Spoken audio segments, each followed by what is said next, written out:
फौज काम कर रही है, इंडस वाटर ट्रीटी पर हम काम कर रहे हैं। आर्मी चीफ की जानिब से अब ये बयान आया है, कुलभूषण के लिए वकील हमने बुलाया, कराची या बलोचिस्तान में कुछ हो तो फौज है, रेकोडिक पर फौज काम कर रही है, इंडस वाटर ट्रीटी पर हम काम कर रहे हैं। आर्मी चीफ ने यह भी कहा कि सारी जिम्मेदारी सिर्फ आर्मी पर डालने से मुल्क आगे नहीं जा सकता। पूरी कौम, फौज, पुलिस और इदारों के साथ खड़ी हो, ऐसे मुल्क नहीं चल सकता, सबको जिम्मेदारी संभालनी होगी। आर्मी चीफ का एक ताजा बयान सामने आया है और बहुत अहम बयान सामने आया है। वो कहते हैं कि फौज अकेले कुछ नहीं कर सकती, तमाम इदारों को मिलकर काम करना होगा। इसी पर बात करेंगे, हमारे साथ मौजूद है नुमाइंदा दुनिया न्यूज़ मोहम्मद इमरान। इमरान, बताइएगा आर्मी चीफ का मजीद क्या कहना था? जी, आर्मी चीफ ने आज अपनी सारी जो एक सवाल के जवाब में जो गुफ्तगू की है उसमें उन्होंने एक बड़ा अहम इंकशाफ ये भी किया है कि कुलभूषण का जो केस इस वक्त जो इंटरनेशनल कोर्ट ऑफ जस्टिस में चल रहा है उसके लिए वकील भी पाकिस्तान आर्मी की जानिब से किया गया है, फॉरेन अफेयर्स मिनिस्ट्री की जानिब से ये नहीं किया गया वकील जो वहां पे हायर किया गया केस लड़ने के लिए। इसके अलावा उनका ये कहना था कि दहशतगर्दी के खिलाफ जंग में नौजवान नस्ल का जो है उसको दूर रखने की जरूरत है। और उन्होंने ये कहा कि मैं रोज अपने बच्चों का दर्द सहता हूँ और फाटा वजीरिस्तान में जब भी कोई फौजी जवान शहीद होता है तो उसका गम अपने दिल पर महसूस करता हूँ। उन्होंने बड़े वाज़ेह अंदाज में उन्होंने ये कहा कि मुल्क में दहशतगर्दी से जब कोई आम शहरी शहीद होता है तो मेरी आंख पुरनम होती है, लेकिन अकेली फौज कुछ नहीं कर सकती, फौज भी इस माशरे का हिस्सा है। उनका ये कहना था कि रेकोडिक जो मंसूबा है उसके ऊपर भी फौज काम करती है, इंडस वाटर ट्रीटी है उसके ऊपर भी फौज काम कर रही है, जबकि ये मुल्क सबका है और ये सबकी जिम्मेदारी है। सारी जिम्मेदारी सिर्फ आर्मी पर डालने से मुल्क आगे नहीं जा सकता। पूरी कौम को फौज, पुलिस और इदारों के साथ खड़ा होना चाहिए और ऐसे मुल्क नहीं चल सकता, सबको जिम्मेदारी संभालनी पड़ेगी। फौज अकेले कुछ नहीं कर सकती, तमाम इदारों को मिलकर काम करना होगा। गुज़िश्ता दिनों फौज और उससे बिलखुसूस मुझे भी टारगेट किया गया। उन्होंने ये कहा कि पहला फैसला किया तो बेटे ने कहा कि आपने एक पॉपुलर लेकिन गलत फैसला किया है, दूसरा फैसला किया तो बेटे ने कहा कि आपने अनपॉपुलर मगर दुरुस्त फैसला किया है, नौजवान नस्ल स्ट्रेट फॉरवर्ड है और हमारी सिमत बेहतर बनाएगी।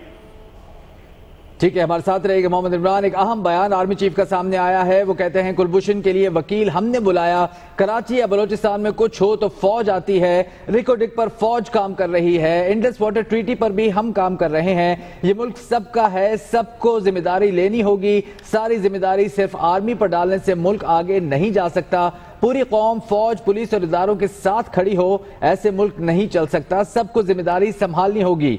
आर्मी चीफ ने आज बहुत अहम बयान दिया है और वो कहते हैं कि फौज अकेले कुछ नहीं कर सकती, तमाम इदारों को मिलकर काम करना होगा। आर्मी चीफ ने यह भी कहा कि गुज़िश्ता दिनों फौज और इससे पहले बिलखुसूस मुझे भी टारगेट किया गया।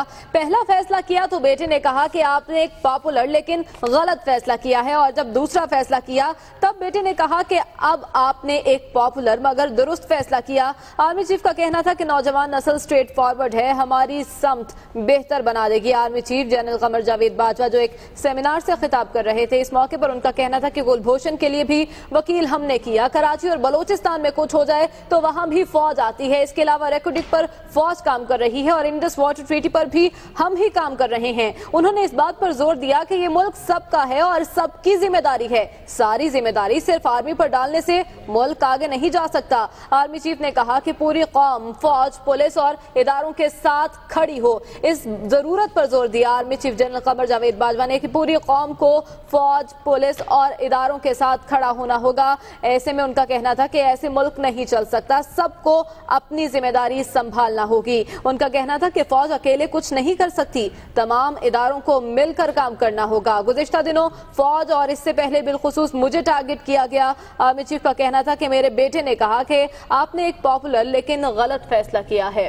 जी, किस कॉन्टेक्स्ट में आर्मी चीफ ने ये बात की और क्या माहौल था जिसमें ये बातचीत हुई, ये भी हम जानने की कोशिश करेंगे। लेकिन इस वक्त हम आपको आर्मी चीफ के ताज़ा और अहम बयान के बारे में बता रहे हैं, जिसमें वो कह रहे हैं कि कुलभूषण के लिए वकील हमने बुलाया, कराची या बलोचिस्तान में कुछ हो तो फौज आती है, रेकोडिक पर फौज काम कर रही है, इंडस वाटर ट्रीटी पर भी हम काम कर रहे हैं। उन्होंने ये भी कहा कि ये सबका मुल्क है, सबको जिम्मेदारी लेनी होगी, ऐसे मुल्क नहीं चल सकता, फौज अकेले कुछ नहीं कर सकती। ये बहुत अहम बयान है आर्मी चीफ का। मोहम्मद इमरान हमारे साथ मौजूद है। इमरान, बताइएगा किस कॉन्टेक्स्ट में ये सब बातें हुई, कहां पर ये खिताब कर रहे थे आर्मी चीफ, और इस सारी गुफ्तगू का कॉन्टेक्स्ट भी बताइएगा।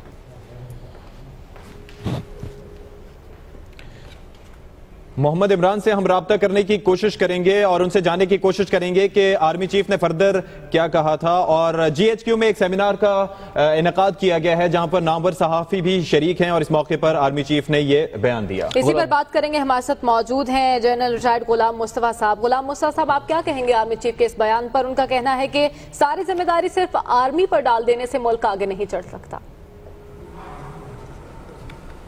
اس وقت تو ساری قوم یہی بات کر رہی تھی اور بارہا ٹی وی پر بیٹھ کر بہت سارے لوگ یہی بات کر رہے تھے کہ ہماری گورننس شاید ٹوٹلی کولیپس ہو چکی ہے اور وہ صرف وہی فیصلے کر پاتے ہیں جن سے ان کی پارٹی کو یا ان کے جو قریب ترین لوگ ہیں ان کو فائدے پہنچ سکیں. آپ جہاں تک اکنامکس کا تعلق ہے دیکھ لیجیے، جہاں پر بھی کوئی بڑے بڑے کانٹیکٹس ہیں وہ تو حکومت فٹافٹ کر لیتی ہے، ان کو مینج بھی کر رہی ہے، چاہے وہ جلسے بھی کر رہے ہیں، وزیر اعظم سب جگہ جا رہے ہیں. لیکن انڈس بیسن ٹریٹی جو پاکستان کی لائف لائن کا مسئلہ ہے اس میں حکومت کچھ کرنے کو تیار نہیں ہے. اور یہ میں آپ کو بتا دوں کہ جو انڈس بیسن ٹریٹی کے کمشنر ہیں وہ خود اس قدر مجبور ہیں کہ نہ تو ان کے پاس سٹاف ہے نہ ریسورسز ہیں، بلکہ ان کی ایکسیس بھی نہیں ہے کنسرن کوارٹرز سے جہاں تک اپنی بات پہنچا سکیں اور معاملات کو، تاکہ حکومت اس کو دیکھ سکے. حکومت کے اندر بیٹھے ہوئے لوگوں کا یہ حال ہے. ریکوڈک جو قومی دولت کے لیے ایک بہت اہم قومی اکنامکس کے لیے مسئلہ ہے، وہاں پر بھی گورنمنٹ چپ کر کے بیٹھی ہوئی ہے. ایکچولی تو میں سمجھتا ہوں کہ آرمی چیف نے پولائٹلی دو باتیں کی ہیں. ایک تو جو ڈان لیز کے مسئلے پر مسئلہ کھڑا کیا گیا تھا اس میں انہوں نے جو بات کی وہ بڑی واضح تھی کہ یہ جو فیصلہ انہوں نے کیا جب 29 تاریخ کے بعد جو بھی ہوا، جو بھی ڈیولپمنٹ ہوئی، اور انہوں نے فیصلہ کیا جس کے تحت معاملات کو اپیرنٹلی سیٹل کیا گیا، اور اس فیصلے کے فوراً بعد وہ اسٹاف کالج کوئٹہ تشریف لے گئے. وہاں پر بھی ان سے یہ بات پوچھی گئی. پھر جب وہ اسکول آف انفنٹری اور ٹیکٹکس میں پہنچے جہاں پر بے شمار نوجوان ہمارے آفیسرز ٹریننگ کر رہے ہوتے ہیں، تو وہاں پر بھی ان سے یہ بات پوچھی گئی. تو انہوں نے اس وقت بھی اور آج بھی انہوں نے یہی کہا کہ میرا یہ فیصلہ بہت ان پاپولر تھا، بہت مشکل تھا، لیکن میں نے فیصلہ کیا، اور فیصلہ اس لیے کیا کہ پاکستان جن حالات میں گھرا ہوا ہے اس وقت ہم کسی قسم کی جو بھی محاذ آرائی ہے اس کو متحمل نہیں ہو سکتے آپس میں. لیکن اگر حکومت کچھ کرنے کو تیار نہیں ہے، اپنی ذمہ داری کو سنبھالنے کے لیے تیار نہیں ہے، جس طریقے سے بھی آج آرمی چیف نے کہا ہے، تو پھر ہمارے لیے مسائل بڑھیں گے. مسائل کے حل کا نظر نہیں آتا. جس طریقے سے آپ کلبھوشن کا کیس کو دیکھ لیجئے کہ حالت یہ ہے کہ میں سمجھتا ہوں کہ شاید جس وکیل کو فوج کی نے بھاگ دوڑ میں اس کو ہائر کیا، اس کو بھی اس 29 مارچ والے معاہدے کا شاید علم نہیں تھا کہ پاکستان کیا کچھ کر چکا ہے اپنے لیے، اور اس کو بھی شاید جس کی جتنی تفاصیل آرمی کے پاس تھی وہ تو انہوں نے پہنچا دی، لیکن جو حکومت کی طرف سے جو ان کو سپورٹ چاہیے تھی شاید اس کو وہ نہیں دی گئی. تو معاملات یہ ہے کہ حکومت شاید اپنے آپ کو کسی ڈیفرنٹ بکس میں. بالکل. ہاں، فورن آفس کا ریاکشن آ گیا، سوری اس لیے میں نے آپ کی بات کاٹی بیچ میں.